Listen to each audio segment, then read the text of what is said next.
I had a great meeting with one of our mastermind geniuses, and it reminded me about making sure you trust the process and making sure you have the systems in place so when you do grow and you try to hit your goals, you don't implode. And early on in my life, as I was growing my agency, we've been in business for about 17 years. I remember that I didn't have all my processes and systems in place. And a lot of things failed and lost clients and didn't produce results because I forgot this and that. And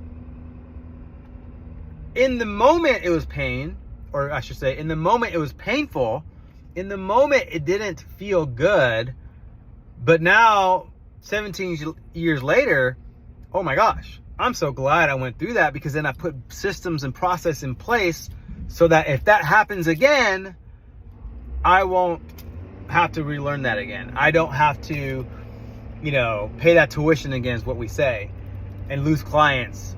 And so as you are trying to start a company or you're trying to grow something, embrace the process. Embrace how slow it's moving, because sometimes you think you have a scalable model and you probably can handle 5, 10 clients or customers or whatever it is, but all of a sudden you get 30, 40, 50, and it just destroys your operation. And so sometimes growing slow is a good thing so that you can test out your process and systems, or test out your processes and systems, and see if it can handle the growth. See if it can handle all those things.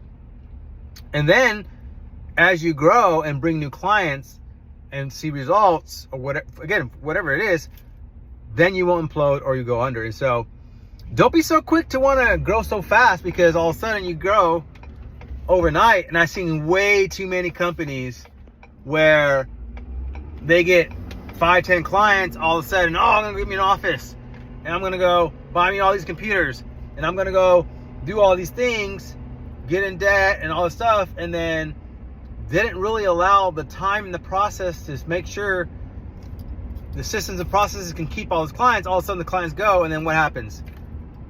They're having to cancel their lease. They're having to sell everything, and they close down. And so don't be quick. And I think one thing and so this meeting that I had today, it reminded me of that. It reminded me, I remember that. And I didn't do it intentional, guys. It was on accident. Now hindsight 2020, I'm like, oh my gosh, I'm glad I grew slow and not really fast. And I knew that I never wanted to grow fast, because I knew a lot of companies that grew fast got destroyed. And so, but it wasn't so intentional to learn my systems and processes. I thought my systems and processes were in place, and then as I grew, it wasn't. And so now I feel like we're fantastic. There's things, we are doing really well. We can grow, we're scalable. And so before you grow, just make sure if it works for 5, it should work for 30. If it doesn't work for 30, what are you doing so that it works for 30? So I hope that helps you guys, whatever it is. Obviously, if you're an entrepreneur, or even goals, or even things in your house that you're trying to set, again, systems and processes. If it's eating dinner with a family or cooking dinner during the week, is it scalable? Can you really do this for months? Or is this just a temporary thing, right? So you could apply the principle really in anything, but this could really be, speaking to agency owners and people out there trying to grow, or products and services. If you're trying to grow a product or service, just make sure you're scalable. Make sure you have the systems and processes. Embrace how slow, because sometimes fast is not good. Let me know if that helps. Aloha.